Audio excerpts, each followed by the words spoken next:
সমস্ত কর্ম করলে পরকালীন জীবনে আমাদের জন্য বিপদ আসবে, ঠিক না বেটি? আল্লাহ পাক রব্বুল আলামিন এই কথাটাই তিলাওয়াতকৃত আয়াতের মধ্যে আল্লাহ পাক আমাদেরকে জানায় দিয়েছেন।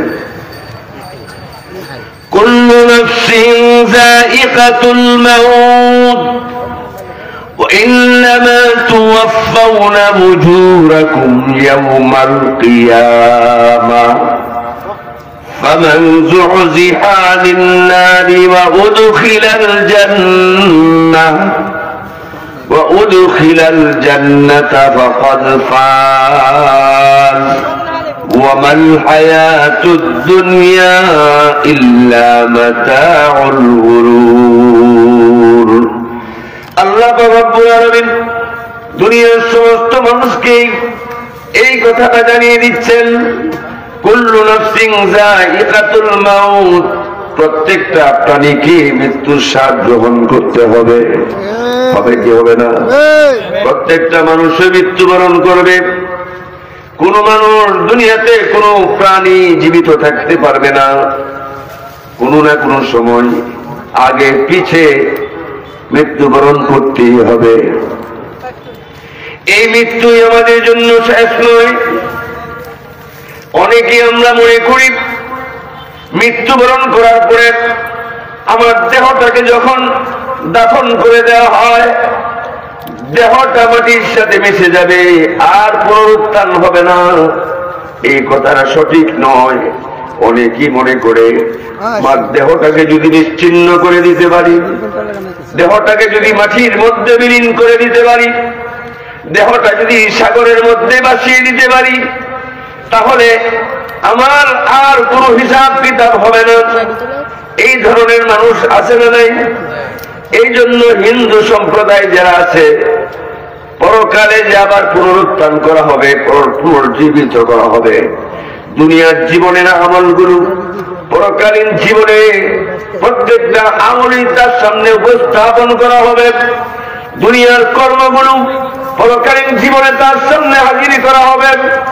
ভালো করুক মন্দ করুক, তার কর্ম অনুযায়ী তার প্রতিফল ভোগ করতে হবে। এই কথার উপরে বিশ্বাস স্থাপন করা, এর নাম হইল ঈমান। কিন্তু অনেক মানুষ এমন আছে পরকালে পুনর্জীবিত হবে না, পুনর্জীবিত হওয়াকে তারা অবিশ্বাস করে। আমার ভাইরা, মৃত্যুর পরে আমাদেরকে পুনর্জীবিত হতে হবে কিনা? মৃত্যুবরণ করার পরে দুনিয়ার জীবনের পরে আমাদের পরকালীন জীবন আছে কিনা নাই? বরঞ্চ দুনিয়ার জীবনটা হলো ক্ষণস্থায়ী, আর পরকালীন জীবনটা হলো চিরস্থায়ী, ঠিক না ঠিক? আল্লাহ পাক রব্বুল আলামিন এই কথা বলে দিচ্ছেন, ও দুনিয়ার মানুষ, তোমরা এই কথা কোনোদিনও ভাবিও না যে মরণটাই তোমাদের জীবনের সমাপ্তি। মরণটা তোমাদের জীবনের সমাপ্তি নয়। ওয়া ইন্নামা তুওয়াফাউনা উজুরাকুম ইয়াওমাল কিয়ামাহ, মৃত্যুবরণ করার পরে পরকালীন জীবন যখন শুরু হবে, পরকালীন জীবনে দুনিয়ার কর্মগুলো, যে সমস্ত কর্ম দুনিয়াতে তোমরা করেছ, তার পরিপূর্ণ প্রতিদান পরকালীন জীবনে দেওয়া হবে। পরকালীন জীবনে দেওয়া হবে কি হবে না? আমার পুনর্জীবিত করে আমার এই দুনিয়ার জীবনে কি করেছি, ভালো মন্দ সব গুলোর ফল কি করা হবে পরকালে? আল্লাহ পাক রব্বুল আলামিন বলেন, দুনিয়ার জীবনে শেষ নয়, দুনিয়ার জীবনের পর আরেকটা জীবন আছে। যেই জীবনের শুরু হবে শেষ হবে না। ওই জীবনে যে ব্যক্তি কামিয়াব হয়ে যাবেন, যে ব্যক্তি জাহান্নাম থেকে মুক্তি পাবে আর জান্নাতের বাসিন্দা হতে পারবে, সেই ব্যক্তি হইল সফল কাম, সেই ব্যক্তি হইল কামিয়াব। وَإِنَّمَا تُوَفَّوْنَ أُجُورَكُمْ يَوْمَ الْقِيَامَةِ, নিশ্চয় তোমাদের কর্মফল পরিপূর্ণভাবে দেওয়া হবে কিয়ামতের দিন। আর ফল দেওয়ার পরে, কর্মফল দেওয়ার পরে, فَمَنْ زُحْزِحَ عَنِ النَّارِ وَأُدْخِلَ الْجَنَّةَ, যে ব্যক্তিকে জাহান্নাম থেকে মুক্তি দেওয়া হবে, আর জান্নাতের বাসিন্দা বানানো হবে, সেই ব্যক্তি হইল সফল কাম, সেই ব্যক্তি সফল কাম। আমরা তো মৃত্যুর কথা কোনোদিন ভাবি না। আমি কতদিন দুনিয়াতে বেঁচে থাকবো তার কোনো গ্যারান্টি আমাদের কাছে নাই, কিন্তু আমি আমার 1000 বৎসরের প্রস্তুতি আমরা গ্রহণ করে রাখি। আমার মনে হয় যে আমার মৃত্যু হবে না। এই জন্য রাসূল করিম সাল্লাল্লাহু আলাইহি ওয়াসাল্লাম বলেন, আকসিরু যিকরা হাযিমিল লাযযাতিল মাউত। ও আমার উম্মতের দল, তোমরা বেশি বেশি করে ওই জিনিসের কথা স্মরণ করো যেই জিনিস মানুষের সমস্ত স্বাদকে বিনষ্ট করে দেয়। এমন জিনিস আছে না নাই? সমস্ত স্বাদকে বিনষ্ট করে দেয়। স্ত্রীর মহব্বত অন্তর থেকে চলে যায়, ধন সম্পদের মহব্বত অন্তর থেকে চলে যায়, তার ব্যাংক ব্যালেন্সের মহব্বত অন্তর থেকে চলে যায়। এটা কি মৃত্যুর যন্ত্রণা যখন শুরু হয়, তখন নিজের প্রিয়া স্ত্রীর কথাও মনে পড়ে না, সম্পদের কথাও মনে পড়ে না, ধন সম্পদের কথাও মনে পড়ে না। মৃত্যু আসলে পরে সমস্ত স্বাদগুলো তার থেকে লোপ পাওয়া যায়। এই জন্য বেশি বেশি করে মৃত্যুর কথা স্মরণ করো। যত বেশি মৃত্যুর কথা স্মরণ করবে, তত দুনিয়ার মহব্বত আর ভালোবাসা তোমার অন্তর থেকে দূর হবে। রাসূল করিম সাল্লাল্লাহু আলাইহি ওয়াসাল্লাম বলেন, হুব্বুদ দুনিয়া রাসু কুল্লি খাতিআ।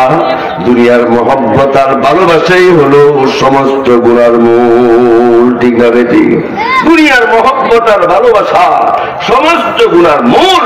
আমার প্রিয় ভাইয়েরা, আমি আলোচনা দীর্ঘ আলোচনার দিকে যাচ্ছি না, সংক্ষিপ্ত আকারে বিষয়টা আপনাদেরকে বোঝানোর চেষ্টা করছি। আপনারা অবশ্যই দেখেছেন, আপনাদের সামনে নাবালেগ একটি বাচ্চা জুমার নামাজ পড়ে আপনাদেরকে শোনাইছে কিনা? আলোচনার পরিবেশ এমন পরিবেশের দরকার। আপনারাও আলোচনা শুনে কি হয়ে গেছেন? ক্লান্ত হয়ে গেছেন। এখন আলোচনা আপনাদের কাছে বেশি পছন্দ লাগবে না। অনেকেরই বাড়িতে যাওয়ার চিন্তা ভাবনা শুরু হয়েছে। এখন কতক্ষণ সময় বসছেন, কতক্ষণের ভিতরেই আমি আমার আলোচনাগুলো শেষ করব। আমার ভাইয়েরা, আমার বন্ধুরা, আমি আপনাদের কাছে জানতে চাই, আমরা দুনিয়ার জীবনে যে পরিমাণ নেক আমল করি, এই নেক আমল দিয়া জান্নাতের মালিক হওয়ার মতো আমল কি আমরা দুনিয়াতে করি? দুনিয়ার মধ্যে যত নেক আমল করি, আমার সারাটা জীবন যদি নেক আমলের মধ্যে কাটাইয়া দেই, জান্নাতের সামান্য পরিমাণ একটা নিয়ামতের পরিপূরক হবে না। শুধু তা নয়, দুনিয়ার মধ্যে আল্লাহ পাক যে নিয়ামতগুলো আমাদেরকে দান করেছেন, এই নিয়ামতগুলোর মধ্যে আমার সারা জীবনের নেক আমল যদি নেক আমলের মাধ্যমে যদি দুনিয়ায় প্রদত্ত নিয়ামত সমূহের ক্ষুদ্র একটা নিয়ামতের ঋণ পরিশোধ করতে চায়, তাহলে ক্ষুদ্র নিয়ামতের ঋণ পরিশোধ করা সম্ভব হবে না। ঠিক না? আমাদের আমল দ্বারা জান্নাতে যাওয়া সম্ভব নয়। এক হাদিসের মধ্যে রাসূল করিম সাল্লাল্লাহু আলাইহি ওয়াসাল্লাম ইরশাদ ফরমান, আল্লাহ পাক রব্বুল আলামিন প্রত্যেকটা বান্দার জন্য 3টা আমলনামা কি করেছেন? রেখেছেন। 3টা আমলনামা রেখেছেন, 3টা দপ্তর রেখেছেন, রেকর্ড খাতা রেখেছেন, রেজিস্টার খাতা রেখেছেন। প্রত্যেকের জন্য কয়টা? 3টা রেজিস্টার রেখেছেন। 3 রেজিস্টারের মধ্যে একটার মধ্যে লেখেন, বান্দা দুনিয়ার জীবনে যে পরিমাণ নেক আমল করেছে, সেই নেক আমলগুলো একটা দপ্তরের মধ্যে লিপিবদ্ধ করা হয়। আরেকটা দপ্তর আছে, এই দপ্তরের মধ্যে বান্দা দুনিয়ার জীবনে যে গুনাহগুলো করেছে, সেই গুনাহগুলো লিপিবদ্ধ করা হয়। আরেকটা দপ্তর আছে, সেই দপ্তরের মধ্যে আল্লাহ পাক রব্বুল আলামিন আমাদেরকে যে নিয়ামতগুলো দান করেছেন, সেই নিয়ামতের তালিকা করা হয়। আল্লাহ কি আমাদেরকে নিয়ামত দিচ্ছেন কিনা? কি পরিমাণ দিচ্ছেন? কম না বেশি? কি পরিমাণ বেশি! এই নিয়ামত গুলো তুমি গণনা করে শেষ করতে পারবে না, তোমার জীবন খতম হয়ে যাবে খোদা প্রদত্ত নিয়ামত গুলো গণনা করে শেষ করা। যা আল্লাহ পাক কোরআনে বলেন, ওয়া ইন তাউদ্দু নি'মাতাল্লাহি লা তুহসুহা।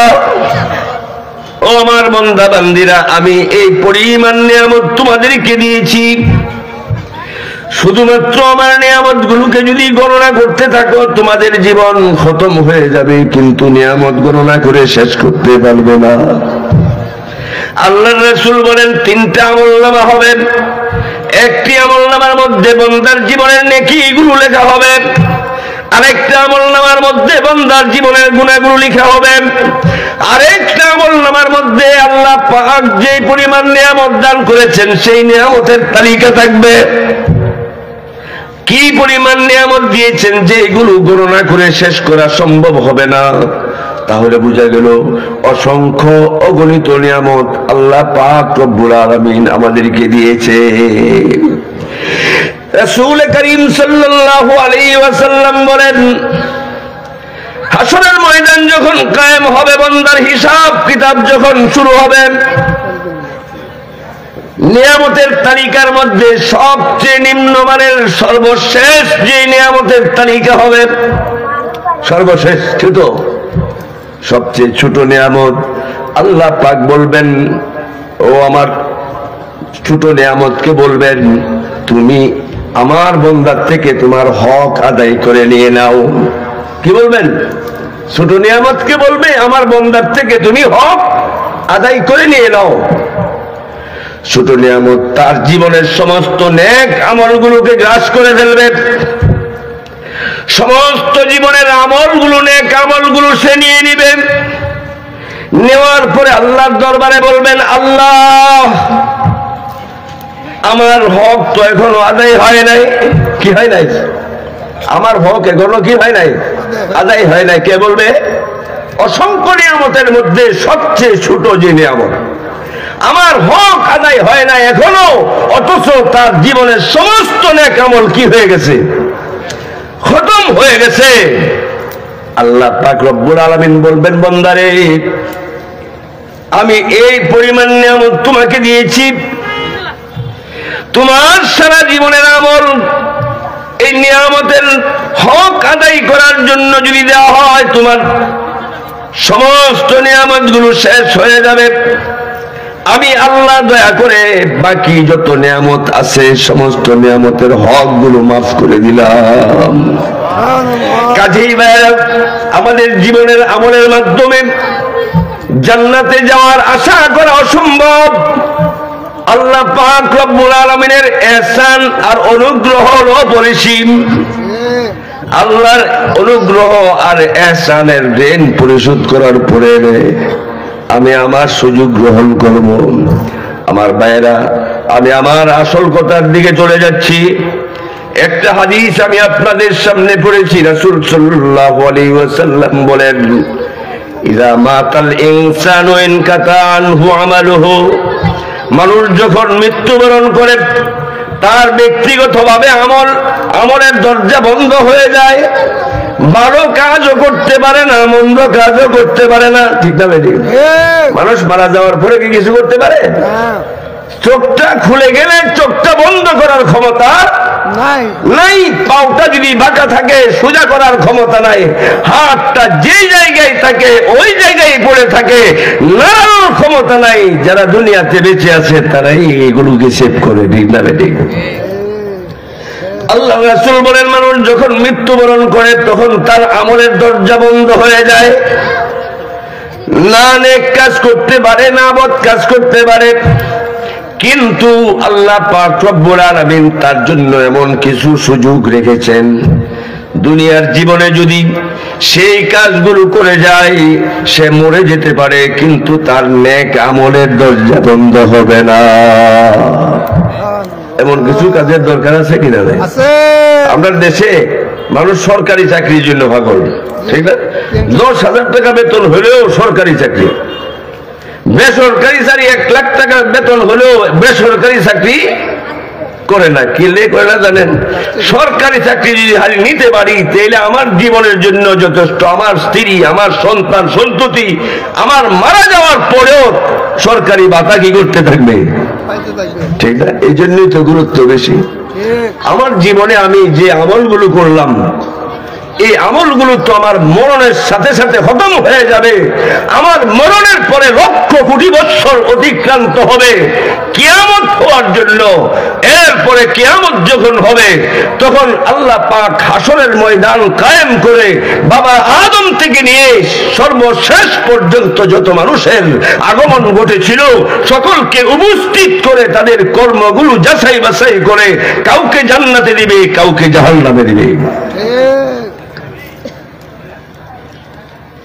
কিন্তু যে ব্যক্তি দুনিয়ার মধ্যে আল্লাহর নাফরমানির মধ্যে লিপ্ত ছিল, গুনার কাজের মধ্যে লিপ্ত ছিল, সে যদি মুমিন হয় তার অপকর্মের কারণে কবরের মধ্যে তার শাস্তি হবে। হবে কি হবে না?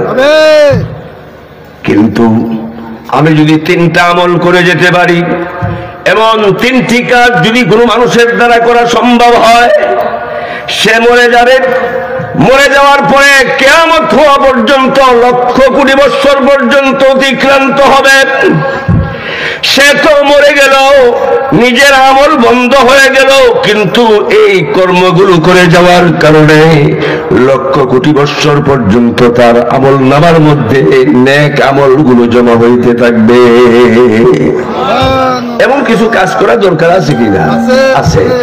রাসূল করিম সাল্লাল্লাহু আলাইহি ওয়াসাল্লাম বলেন, ইযা মাতাল ইনসানু ইনকাতা আনহু আমালুহু ইল্লা মিন সালাস। মানুষ যখন মৃত্যুবরণ করে তার সমস্ত কর্ম, তার আমল, কর্মক্ষমতা বিলুপ্ত হয়ে যায়। কিন্তু এমন 3টি আমল আছে যদি কোনো মানুষ দুনিয়াতে করে যায় সে মরে যেতে পারে, কিন্তু তার সওয়াবের ধারাবাহিকতা অব্যাহত থাকবে। প্রত্যেকটা জিনিসের মধ্যে নেগেটিভ আর পজিটিভ আছে কিনা? নাই, আছে। আমি পজিটিভ বলতেছি। 1 নাম্বার হলো ইল্লা মিন সাদাকাতিন জারিয়াতিন। 1 নাম্বার আমল হলো সদকায়ে জারিয়া। সদকায়ে জারিয়া, সদকা অর্থ হলো দান, জারিয়া অর্থ হলো কি? চলমান। চলমান দান, যেটা চলতে থাকবে, তুমি চলে যাবা কিন্তু এটা বন্ধ হবে না। যেমন উদাহরণস্বরূপ মনোহরপুরে আশরাফুল উলুম মাদ্রাসা, এখানে কি চলতেছে কিনা? চলতেছে। চলতেছে। কি হয় এখানে? কোরআনের শিক্ষা হয়। এখান থেকে হাফেজে কোরআন বের হয়েছে, এখান থেকে আল্লাহর বিশেষ নির্বাচিত ব্যক্তিরা বের হয়েছে। নির্বাচিত ব্যক্তি কারা? যাদের সিনার মধ্যে আল্লাহ কোরআনে কারীম সংরক্ষণ করেছেন। হাফেজে কোরআনরা এটা সাধারণ মানুষ নয়। সাধারণ মনে করা যাবে না। আপনার সন্তান হতে পারে, আপনার নাতি হতে পারে, কিন্তু আপনার সন্তানটাকে আল্লাহ নির্বাচন করেছেন, তার সিনার মধ্যে আমার কোরআন সংরক্ষণ করব। আল্লাহ পাক কোরআনে বলেন, ইন্না নাহনু নাযালনা যিকরা ওয়া ইন্না লাহু লাহাফিজুন। আমি কোরআনে কারীম নাযিল করেছি আর কোরআনের হেফাজতের জিম্মাদারি আমি আল্লাহ স্বয়ং গ্রহণ করেছি। আল্লাহ পাক কোরআনে কারীমকে হেফাজত করেছে আপনার সন্তানের বুকের মধ্যে। কোরআনে কারীম তার বুকের মধ্যে সংরক্ষণ করেছেন কে? আল্লাহ। এই যে মাদ্রাসা যারা করছেন, যতদিন পর্যন্ত মাদ্রাসার কার্যক্রম চলবে, এখানে যতদিন পর্যন্ত কোরআনের শিক্ষা হবে, কোরআনের তেলাওয়াত হবে, যারা শিক্ষা গ্রহণ করেছে তারা শিক্ষা দিবে, তারা শিক্ষা দিবে, পর্যায়ক্রমে কিয়ামত পর্যন্ত চলবে। কিন্তু এই প্রতিষ্ঠানের সাথে যারা জড়িত প্রত্যেকের আমলনামার মধ্যে তাদের আমলের সওয়াব জমা হবে। তাহলে এই প্রতিষ্ঠানের সাথে আপনারা যারা জড়িত, আপনারা লাভবান নাকি ক্ষতিগ্রস্ত? মারা যাওয়ার পরেও সওয়াব আপনার আমলনামায় স্টক হবে। 1 নাম্বার। 2 নম্বর হলো আওয়ালাদিন সালেহ, নেক সন্তান।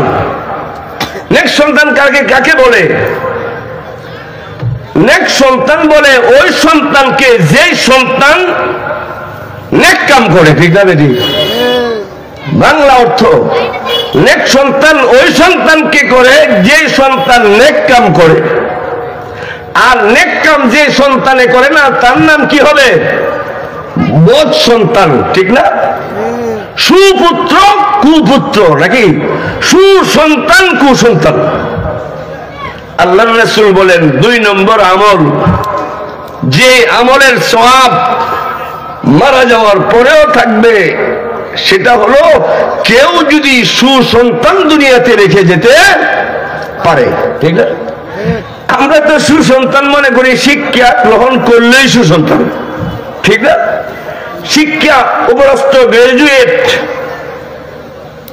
বাংলাদেশের 1 নম্বরের নাগরিক হইলেই আমরা সুসন্তান মনে করি। না, অনেক শিক্ষিত মানুষ আছে তারা মা বাবার কুসন্তান। আছে না নাই? যেমন লতিফ সিদ্দিকের মতো শিক্ষিত, সে হলো কুসন্তান।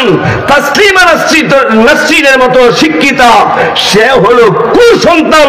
তাহলে সুসন্তানকে, যেই সন্তান দুনিয়ার মধ্যে থাকা অবস্থায় আল্লাহ পাক রব্বুল আলামিনের বিধিবিধানগুলোকে মেনে চলবে, আল্লাহ পাকের নাফরমানির থেকে নিজেকে বাঁচাবে, এই প্রতিষ্ঠানগুলোতে আপনার সন্তানদেরকে সুসন্তান বানানোর জন্য চেষ্টা করে। ঠিক না বেটি?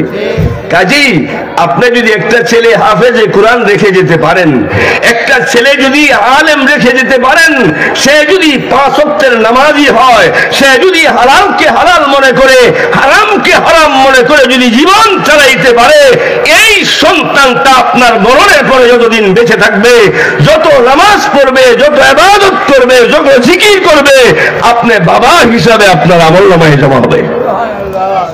এখন বুঝেন সন্তান কি সন্তান রেখে যাবেন? সুসন্তান না কুসন্তান? সুসন্তান। এই যে ছেলেটা এখানে জুমার নামাজ পড়াইলেন, ছেলেটা কি জানাজার নামাজ পড়াইতে পারে না? বলেন তো, বাবা মারা গেলে জানাজার নামাজ পড়ানোর হক কার বেশি? সন্তানের দায়িত্ব। সন্তানের দায়িত্ব তার জানাজার নামাজ পড়ানো। আর জানাজার নামাজ কেন পড়া হয়? জানাজার নামাজের মধ্যে মৃত ব্যক্তির মাগফিরাতের জন্য দোয়া করা হয়। সন্তান যেভাবে দোয়া করবে, অন্যরা সেইভাবে দোয়া করবে না। আল্লাহ পাক দোয়া শিক্ষা দিয়েছেন, রব্বিরহামহুমা কামা রাব্বায়ানি সগীরা। ও আল্লাহ, তুমি আমার মা বাবার উপরে দয়া করো, যেমন ভাবে আমাকে ছোট কাল থেকে এই পর্যন্ত দয়া করে, মহব্বত করে, ভালোবেসে, আদর স্নেহের মাধ্যমে লালন পালন করেছে। সন্তানের দোয়া আল্লাহর কাছে মকবুল। যাই হোক, হুজুর এসে গেছেন। আলাউদ্দিন আইএমসি মিডিয়া কুরআন হাদিসের কথা বলে, সত্যের দিকে আহ্বান করে। Alauddin IMC media.